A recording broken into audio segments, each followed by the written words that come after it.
لیکن فائدہ اٹھانے کے اعتبار سے تقوی پہلے شرط ہے، اس کے بغیر فائدہ نہیں اٹھا سکتے آپ.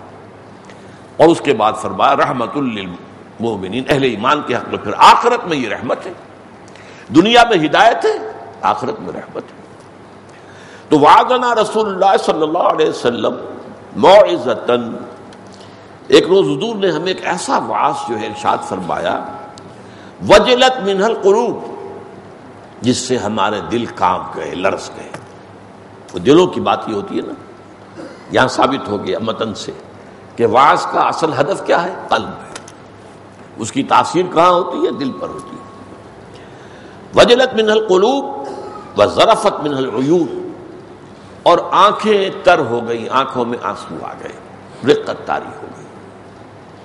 فقلنا، ہم نے عرض کیا یا رسول اللہ، اے اللہ کے رسول صلی اللہ علیہ وسلم، کأنہا موعظۃ مودع،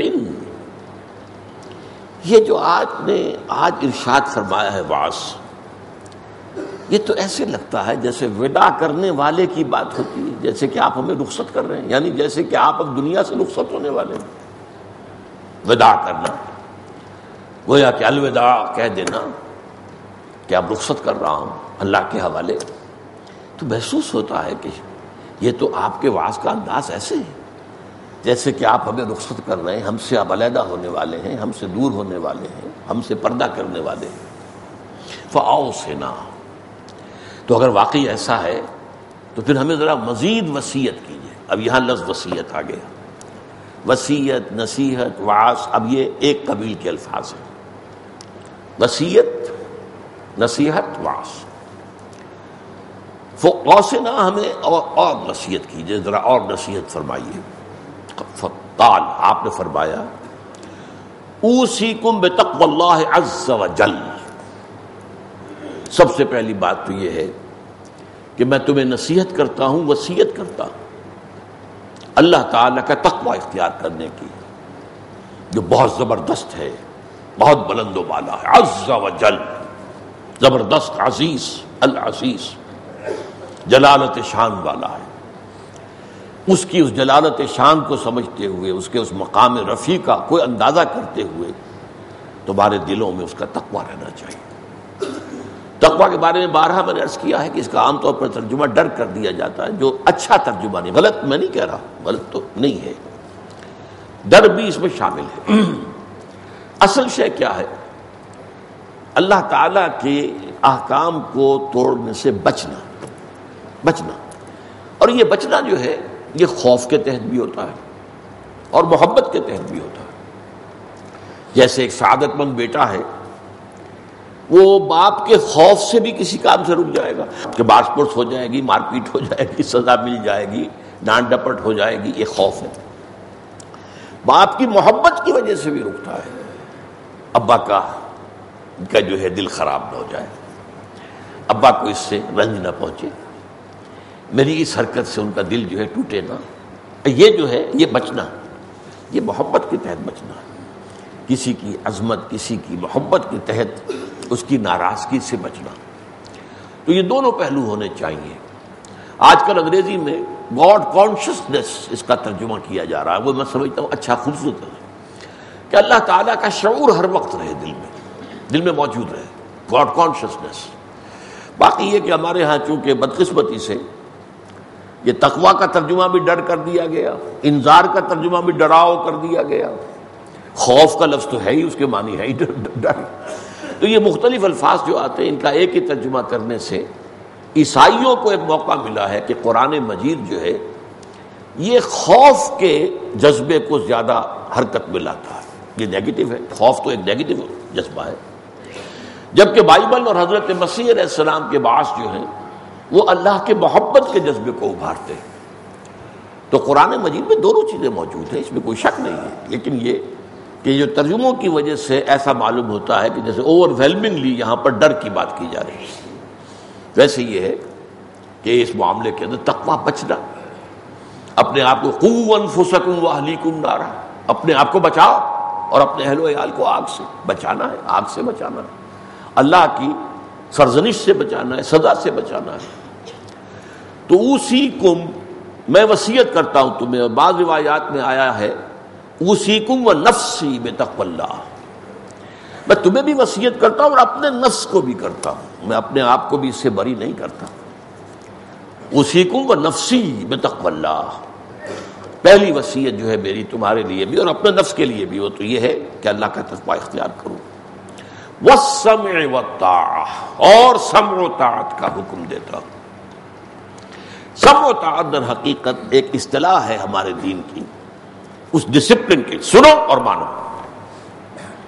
قرآن مجید کا حکم آیا سنو اور مانو، فاسمعوا واطیعوا، یہ نہیں کہ کہو پہلے ہمیں سمجھایا جائے جی کہ اس میں کیا حکمت ہے، اس میں کیا فائدہ، نہیں۔ اللہ کو مانتے ہو تو جو حکم آیا مانو، اس میں کوئی چون و چرا اور کیوں اور کیسے یہ نہیں ہو سکتا۔ رسول کا حکم جو آیا مانو، سب اطاعت، فاسمعوا واطیعوا اذ قلتم سمعنا واطعنا، یہ آیا قرآن میں۔ صحابہ کی تعریف میں آیا جبکہ تم نے کہا کہ ہم نے سنا اور مانا، نسمع ونطیع، ہاں ہم سنیں گے اور مانیں گے۔ تو سننے اور ماننے کے درمیان کوئی وقفہ نہیں ہونا چاہیے۔ سنا تو ہے، ابھی غور کر رہے ہیں، اچھی بات ہے کہ نہیں ہے، صحیح ہے کہ نہیں ہے، یہ ہے وہ ہے، مصلحت کیا ہے، اس میں تو یہ اندیشے ہیں، اس سے بہتر تو یہ رائے ہے، یہ اگر اس میں لے تو لال ہو جائے گا تو ڈسپلن تو نہیں رہے گا۔ اور آپ کو معلوم ہے کہ اولاً جب کہ ابھی مسلمانوں کی حیثیت ایک جماعت کی تھی، انقلابی جماعت، انقلابی جماعت میں جب تک سمع و طاعت نہیں ہوگا انقلاب نہیں برپا ہوتا۔ یہ تو آپ کو معلوم ہے، جیسے کہ فوج کا ڈسپلن ہے، وہاں کیا ہے، لسن اینڈ اوبے، سنو اور مانو۔ اب اگر کوئی ماتحت جو ہے فوجی وہ کہے جناب اپنے افسر سے یہ حکم تو آپ دے رہے ہیں، مجھے بتائیے پہلے اس کی حکمت کیا ہے، کیا فائدہ ہے اس کا، کیا مصلحت ہے آپ کے سامنے، کیا مقصد ہے، تو یہ فوج تو نہیں رہی پھر، اب یہ تو کچھ اور ہو گیا۔ فوج میں تو لسن اینڈ اوبے، جیسے کہ ایک نظم ہم نے میٹرک میں پڑھی تھی، میں نے کئی دفعہ آپ کو سنائی بھی ہے، بڑی پیاری نظم ہے، charge of the light brigade. ایک بریگیڈ تھا جس کا نام تھا لائٹ بریگیڈ، برق رفتار یا روشنی کی طرح تیز رفتاری کے ساتھ چلنے والا۔ اب وہ 600 گھوڑوں پر وہ جو رسالہ جو ہے بریگیڈ وہ مشتمل تھا۔ ان کو حکم مل گیا اوپر سے کمانڈر کی طرف سے، چارج، حملہ کرو۔ اب انہیں معلوم تھا cannons in front of them, cannons to right of them, cannons to left of them۔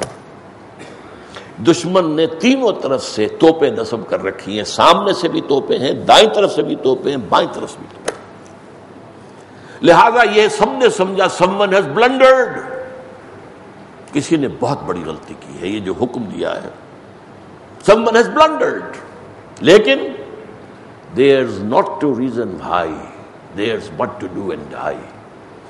ان کا یہ کام ہی نہیں تھا کہ وہ اس کی وجہ طلب کرے، کس لیے نہیں، ان کا تو کام یہ ہے کہ ڈو اینڈ ڈائی، چلو کرو جو حکم پر عمل کرنا ہے، موت آتی ہے تو آئے۔ تو یہ ہے فوج کا discipline. So into the valley of death road the 600، 600 کے 600 جو تھے وہ موت کی وادی میں اتر گئے، سب کے سب ہلاک ہو گئے، چونکہ تین طرف سے توپیں جو ہیں وہ آگ برسا رہی ہیں، تو کیا اس کا نتیجہ ہو۔ تو فرمایا والسمع والطاعہ۔ اب ظاہر بات ہے کہ یہی معاملہ بعد میں خلافت راشدہ کا تھا، مانو، سنو اور مانو۔ ہاں وہاں پر سوال کیا جا سکتا تھا، حضور کے معاملے میں سوال کرنے کا امکان نہیں تھا، وہاں سوال کیا جا سکتا تھا۔ حضرت سلمان فارسی نے سوال کر دیا، حضرت عمر واعظ کہہ رہے ہیں، خطبہ دے رہے ہیں، کھڑے ہو گئے، لا سمع ولا طاعہ، نہ سنیں گے نہ مانیں گے۔ اب یہ کلمہ بغاوت ہے، یہ کوئی اور شخص کہہ بھی نہیں سکتا تھا، یہ سلمان فارسی کہہ سکتا تھا۔ سلمان فارسی کا مقام وہ ہے کہ حضور نے فرمایا سلمان منا اہل البیت، سلمان تو ہمارے اہل بیت میں شامل ہے۔ ان کی ایک جو لمبی داستان ہے، کہاں کہاں سے ہوتے ہوئے طلب حق کے اندر کون سی وادیوں، کون کون سے مرحلوں میں سے گزر کر حضور کے قدموں تک پہنچے، ایک طالب حقیقت کی داستان۔ وہاں انہوں نے کہہ دیا لا سمع ولا طاعہ۔ حضرت عمر نے برا نہیں منایا، پوچھا کیوں؟ عرض کیا یہ کرتا آپ نے پہنا ہوا ہے، یہ ان یمنی چادروں کا بنا ہوا جو مال غنیمت میں آئی تھی، اور ہر مسلمان کو جتنا حصہ ملا اس میں کرتا نہیں بنتا، اور آپ ہم میں ہے بھی طویل القامت آدمی، کرتا کیسے بن گیا؟ something is wrong somewhere. یا تو آپ نے غبن کیا ہے یا عام مسلمان سے زیادہ